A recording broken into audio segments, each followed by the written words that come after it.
Hi friends, welcome back to Sangam Saviruchi cooking ಚಾನೆಲ್ಗೆ. ಇವತ್ತಿನ ರೆಸಿಪಿಯಲ್ಲಿ ನೀರು ದೋಸೆ ಮಾಡಿ ತೋರಿಸ್ತಾ ಇದ್ದೀನಿ. ವಿಡಿಯೋನ ಎಲ್ಲೂ ಸ್ಕಿಪ್ ಮಾಡದೆ ಕೊನೆವರೆಗೂ ನೋಡಿ ಸಪೋರ್ಟ್ ಮಾಡಿ. ಫ್ರೆಂಡ್ಸ್, ಇಲ್ಲಿ ನಾನು ನೀರು ದೋಸೆ ಮಾಡಲಿಕ್ಕೆ 2 ಗ್ಲಾಸ್ ಅಕ್ಕಿ ತಗೊಳ್ತಾ ಇದ್ದೀನಿ. ಫ್ರೆಂಡ್ಸ್, ಇವಾಗ ಒಂದು 3-4 ಸಾರಿ ಚೆನ್ನಾಗಿ ಅಕ್ಕಿನ ವಾಶ್ ಮಾಡ್ಕೊಳ್ಬೇಕು. ಫ್ರೆಂಡ್ಸ್, ನೀರು ದೋಸೆ ಮಾಡಲಿಕ್ಕೆ 4ರಿಂದ 5 ತಾಸು ನೆನೆಸಿದ್ರು ಸಾಕಾಗುತ್ತೆ. ಫ್ರೆಂಡ್ಸ್, ಇವಾಗ ನೀರು ಸೇರಿಸಿ ರಾತ್ರಿ ಪೂರ್ತಿ ನೆನೆಯಲಿಕ್ಕೆ ಬಿಡ್ತೀನಿ. ಫ್ರೆಂಡ್ಸ್ ನೋಡಿ, ಇವಾಗ ಬೆಳಿಗ್ಗೆ ಅಕ್ಕಿ ಚೆನ್ನಾಗಿ ನೆಂದಿವೆ. ಇವಾಗ ಈ ನೀರನ್ನು ಸಪ್ರೇಟಾಗಿ ತೆಗಿಬೇಕು. ಫ್ರೆಂಡ್ಸ್, ಈ ನೀರು ದೋಸೆ ಮಾಡಲಿಕ್ಕೆ ತೆಂಗಿನಕಾಯಿ ತುರಿಬೇಕಾಗುತ್ತೆ. ನಾನಿಲ್ಲಿ ಒಂದು ತೆಂಗಿನಕಾಯಿಯಲ್ಲಿ 1/4 ಭಾಗದಷ್ಟು ತೆಂಗಿನ ತುರಿಯನ್ನು ಯೂಸ್ ಮಾಡ್ಕೊಳ್ತಾ ಇದ್ದೀನಿ. ಇವಾಗ ಅಕ್ಕಿನ ರುಬ್ಕೊಳ್ಬೇಕು. ಫ್ರೆಂಡ್ಸ್, ಇವಾಗ ತೆಂಗಿನಕಾಯಿ ತುರಿನೂ ಹಾಕ್ಕೊಳ್ತೀನಿ. ಅಕ್ಕಿ ಜಾಸ್ತಿ ಇರೋದ್ರಿಂದ ನಾನು 2 ಸಾರಿ ರುಬ್ಕೊಳ್ತೀನಿ.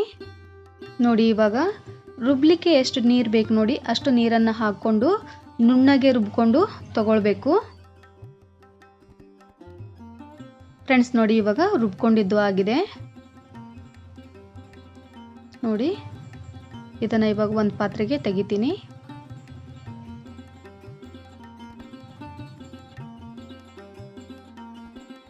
ಫ್ರೆಂಡ್ಸ್, ಉಳ್ದ ಅಕ್ಕಿನೂ ಕೂಡ ಇದೇ ರೀತಿ ರುಬ್ಕೊಂಡು ತಗೊಳ್ತೀನಿ. ಫ್ರೆಂಡ್ಸ್ ನೋಡಿ, ಎಲ್ಲ ಹಿಟ್ಟನ್ನು ಕೂಡ ರುಬ್ಕೊಂಡು ತಗೊಂಡಿದ್ದೀನಿ. ಫ್ರೆಂಡ್ಸ್, ಅದೇ ಮಿಕ್ಸರ್ ಜಾರ್ಗೆ 1 ಗ್ಲಾಸ್ ನೀರು ಸೇರಿಸಿ ಹಾಕ್ಕೊಳ್ತಾ ಇದ್ದೀನಿ. ಇವಾಗ ಒಂದು ಸಾರಿ ಚೆನ್ನಾಗಿ ಮಿಕ್ಸ್ ಮಾಡ್ಕೊಳ್ತೀನಿ. ನೋಡಿ, ಇವಾಗ ರುಚಿಗೆ ತಕ್ಕಷ್ಟು ಉಪ್ಪನ್ನು ಹಾಕ್ಕೊಳ್ಬೇಕು. ಉಪ್ಪು ಹಾಕಿ ಚೆನ್ನಾಗಿ ಮಿಕ್ಸ್ ಮಾಡ್ಕೊಳ್ಬೇಕು. ಫ್ರೆಂಡ್ಸ್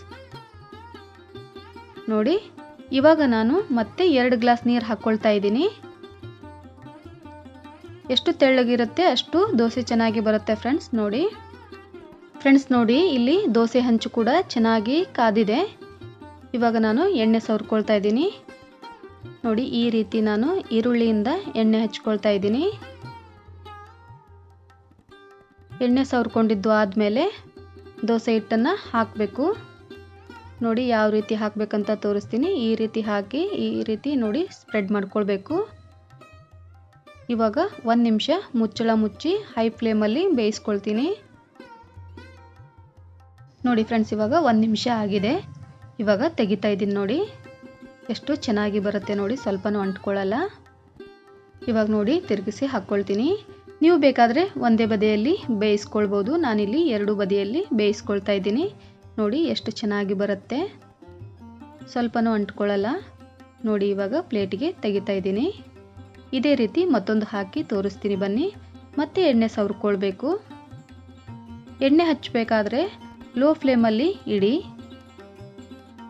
ಇವಾಗ ಹಿಟ್ಟು ಹಾಕ್ಕೊಳ್ತೀನಿ. ನೋಡಿ, ಪ್ರತಿ ಸಾರಿ ಹಿಟ್ಟು ಹಾಕುವಾಗೂ ಈ ರೀತಿ ಮಿಕ್ಸ್ ಮಾಡಿ ಹಾಕ್ಕೊಳ್ಬೇಕು. ನೋಡಿ, ಈ ರೀತಿ ಸ್ಪ್ರೆಡ್ ಮಾಡ್ಕೊಳ್ಬೇಕು. ನೋಡಿ ಫ್ರೆಂಡ್ಸ್, ಇವಾಗ ಹೈ ಫ್ಲೇಮಲ್ಲಿಟ್ಟು ಮುಚ್ಚಳ ಮುಚ್ಚಿ ಬೇಯಿಸ್ಕೊಳ್ತೀನಿ.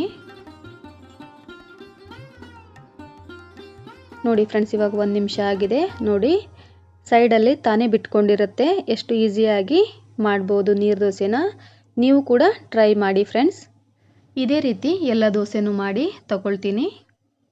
ಫ್ರೆಂಡ್ಸ್ ನೋಡಿದ್ರಲ್ಲ, ಇವತ್ತಿನ ರೆಸಿಪಿಯಲ್ಲಿ ನೀರು ದೋಸೆ ಮಾಡಿ ತೋರಿಸಿದ್ದೀನಿ. ಈ ರೆಸಿಪಿ ನಿಮಗೆ ಇಷ್ಟ ಆಗಿದೆ ಅಂದ್ಕೊಳ್ತೀನಿ. ಇಷ್ಟ ಆದರೆ ಒಂದು ಲೈಕ್ ಮಾಡಿ, ಹಾಗೆ ನಿಮ್ಮ ಫ್ಯಾಮಿಲಿ ಫ್ರೆಂಡ್ಸ್ಗೆ ಶೇರ್ ಮಾಡಿ, ಸಪೋರ್ಟ್ ಮಾಡಿ. ನನ್ನ ಚಾನಲನ್ನು ಯಾರೆಲ್ಲ ಹೊಸದಾಗಿ ನೋಡ್ತಾ ಇದ್ದೀರಾ ಪ್ಲೀಸ್ ಸಬ್ಸ್ಕ್ರೈಬ್ ಮಾಡ್ಕೊಳ್ಳಿ.